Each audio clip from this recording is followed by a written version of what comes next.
1.2 million pesos.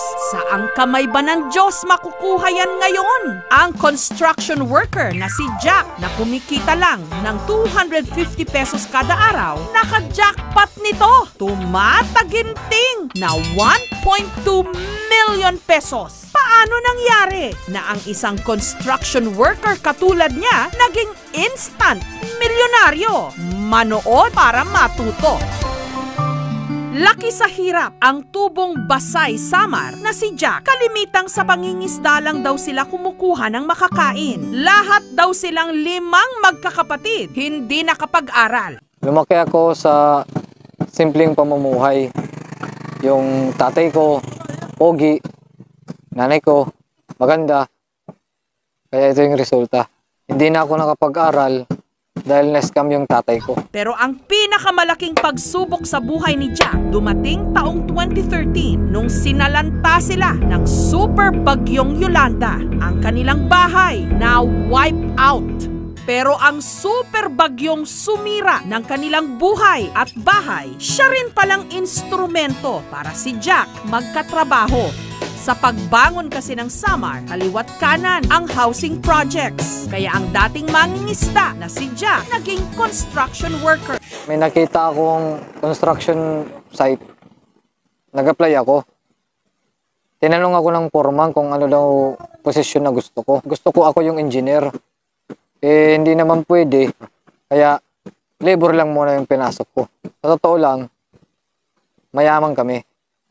Pero gusto kong patunayan sa kanila na kaya kong tumayo sa sarili kong mga paa. 250 pesos ang kinikita niya noon kada araw. Alam niya na kahit ilang taon pa siyang pumala ng lupa, hindi siya magiging milyonaryo. Kaya ang swerte, idinaan niya sa pakikipagsapalaran para sa kanyang sariling pamilya. Matagal na raw libangan sa probinsya ni Jack ang pagtaya sa illegal na 645. May legal itong version na tinatayaan sa mga lotto outlet. Pero dahil wala nito, kina Jack, 3 numero lang ang kailangang tamaan mula 1 to 45. Kapag binola ito at nabunot ang iyong numero, jackpot na! Magsimula muna ako sa 10 piso na pagtaya. Hanggang sa nanalo ko ng nanalo.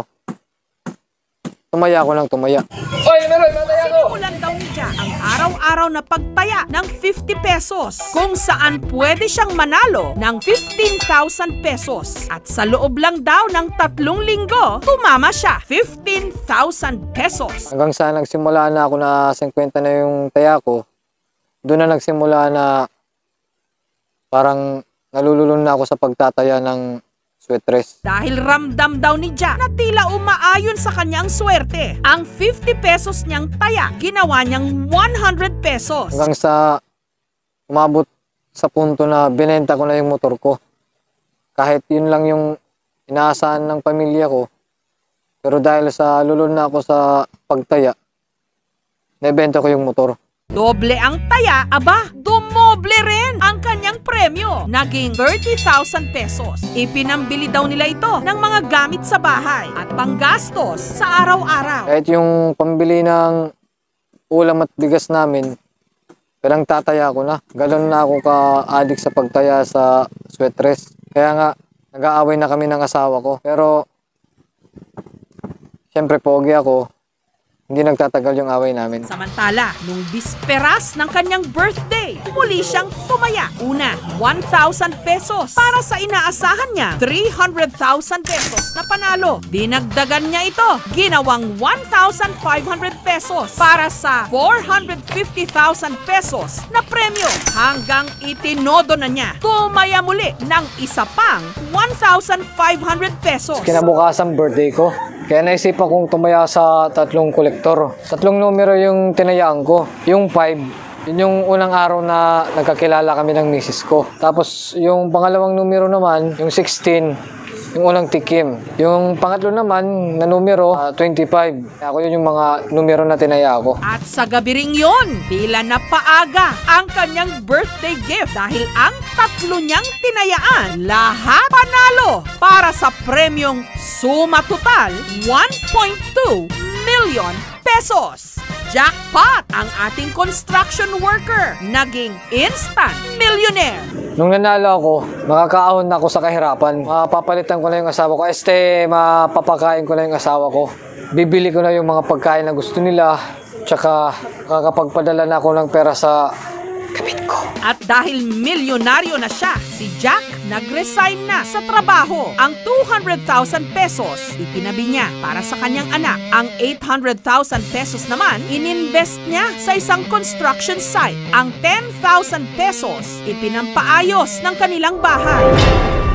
Si Jack aminadong hindi wais sa pera. Ang 200,000 pesos na natira, akalain mong naubos niya sa loob lang ng isang linggo. Araw-araw daw kasi siya kung uminom at magbalato hanggang sa hindi na lang niya namalayan, nagalaw na niya ang 200,000 pesos na itinabi niya para sa kanyang anak. Ang 800,000 pesos naman na ininvest niya sa construction, nalugi. Iniisip ko lang magsaya. Kasi nanalo na nga ako eh. Marami na akong pera. Pero hindi naman talaga ako pala inom. Nag-i-enjoy lang talaga ako pag may mga boys. Pag wala nang inumin, nasabi ko lang, bili ka ba doon? Baka umalis yung mga lalaki natin pag wala nang pulutan. Kung ano gusto nila, pakain mo para ako naman magkakain mamaya. Kaya sa loob lang ng 3 buwan, ang 1.2 million pesos na na-jackpotan niya, ubos! Back to zero siya ngayon. Ang masaklap, may utang pa siyang 600,000 pesos. Yung pangarap kong palitan yung asawa ko, hindi ko na magagawa. Kasi wala na akong pera eh.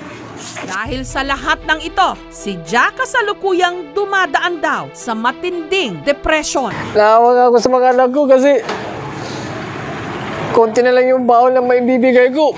5,000 na lang sa isang araw.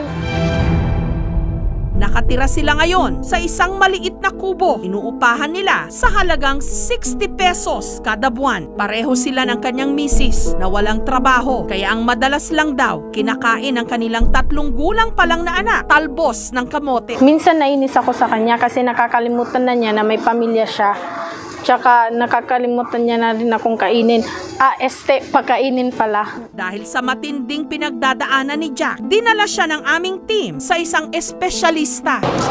Base sa nakita ko sa pasyente natin, mabigat talaga yung problema niya.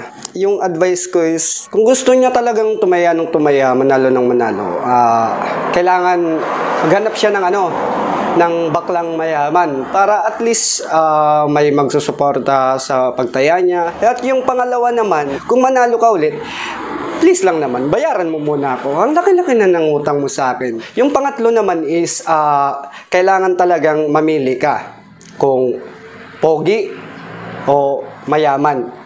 Parang ganun eh. Kasi nakasulat na yun sa verse 2 ng Stupid Love. Hinandugan din namin siya ng kaunting puhunan para makapagsimulang muli ng maliit na negosyo. Pakonsuelo na lang niya sa kanyang sarili. Hindi naman niya pinaghirapan talaga ang napanalunan niya noong 1.2 million pesos. Kaya raw siguro madali rin itong nawala. Gayunman, hawak pa rin niya ang kanyang pangarap na makakaahon din sa hirap. Ngayong natuto na siya ng leksyon. Minsan nga, iniisip ko, ibenta na lang tong bangka na to eh, para may pangtaya ako. Kaso hindi ito sa akin eh. Saan kayo may-ari nito?